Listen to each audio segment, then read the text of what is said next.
काफी समय से भ्रमण कर रहे थे, काफी समय से।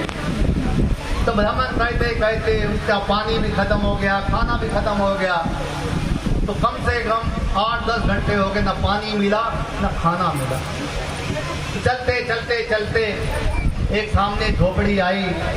तो संत को यकीन हो गया कि झोपड़ी से पानी तो मिलेगा। तो संतों ने आवाज लगाई, अंदर कोई है? तो एक गरीब व्यक्ति आया। उन्होंने कहा, जी महाराज। उन्होंने कहा, मैं काफ़ी समय से प्यासा हूँ, मुझे पानी पिला दे तो भगवान मेरा भला। तो गरीब व्यक्ति ने पानी पिला दिया। उन्होंने कहा, पानी पिला दिया। उन्होंने कहा, महाराज भूखे प्यासी भी लग रहे हो। अब सत्य में कहा, अगर आप चाहो तो मैं आपको दे सकता। तो संतों ने बड़े प्यार से उसका भोग लगाया और भोग लगा के उनकी प्यास भी मिट गई और पेट भी भर गया, तृप्ति हो गई। पर अगर सेवक ने संतों की सेवा करी है फिर स्वागत, तो क्या संत खाली आएंगे? क्या संत खाली जाएंगे? तो संत जाने लगे। संत कहते हैं, सेवक मैं तेरी इतने से काम से बड़ा खुश हूँ और मैं भी तुझे कुछ देना चाहता हूँ। क्या देना चाहते हो? उन्होंने कहा, एक प्लेन पेपर लेके आ, एक कलम लेके आ। तो जैसे ही कलम लेके आया, उन संतों ने उस कलम पे एक लिख दिया और एक लिख के कहा, क्या अगले दिन से तुझे 1 रुपये रोज मिले, उसका जमाना था। इतना कहकर संत चले गए। इतना कहकर संत चले गए। अगले दिन रात को सोया तो सुबह देखा 1 रुपये। अब 1 रुपये कहते कहते वो झोपड़ी थोड़ी बड़ी हो गई, पैसा आ गया। अब पैसा आ गया, झोपड़ी थोड़ी पक्की हो गई। थोड़े समय बाद वहाँ से संत निकल रहे थे। अब उसने कहा, भाई संतों की सेवा करने का फायदा है। उन्होंने संतों को बुलाया, बिना कहे लंगर पानी पिलाया। तो संत कहते हैं, अच्छा जी बहुत शुक्रिया, तूने खिलाया, अब हम चलें। तो भगत कहते, कहाँ चले?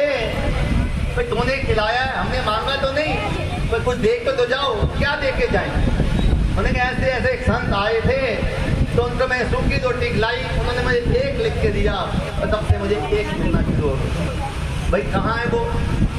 कहा ये रहा। तो संतों ने उसके साथ 0 लगा। कितने बन गए? 1 के साथ 0 लगा, कितने बन गए? 10। अगले दिन 10 आने के ऊपर। अब 10 आने से मकान और बड़ा हो गया। फिर थोड़े समय फिर संत आए, फिर उनसे भी सारी बात करी, सारी बात हुई। उन्होंने 10 के साथ 0 लगा दी। क्या बन गया?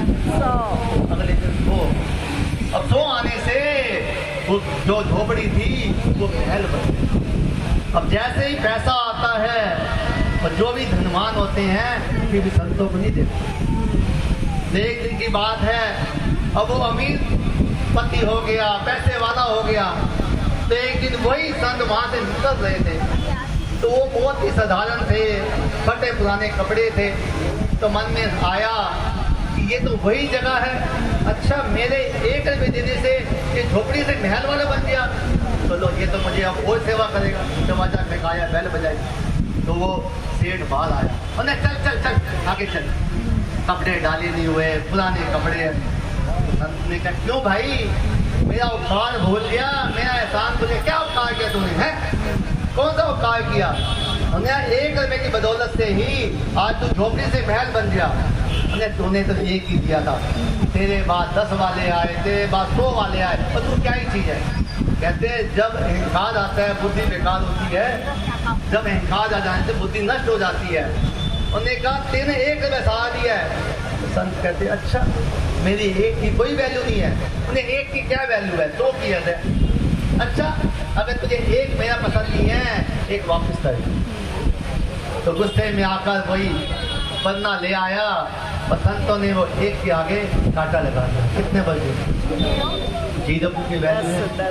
तभी कहते, जिन्नो 1 को जानिया 100 जानो सब जान, जिन्नो 1 न जानिया 100 जान। बस गुरुमुखों, जो मालिक के प्यारे होते हैं, जो गुरुमुख होते हैं, तो इसी तरह वो अपने सत्य को सारा मानते हैं और जो सत्य को सारा मानते हैं उसके सारे कार्य पूरे होते हैं।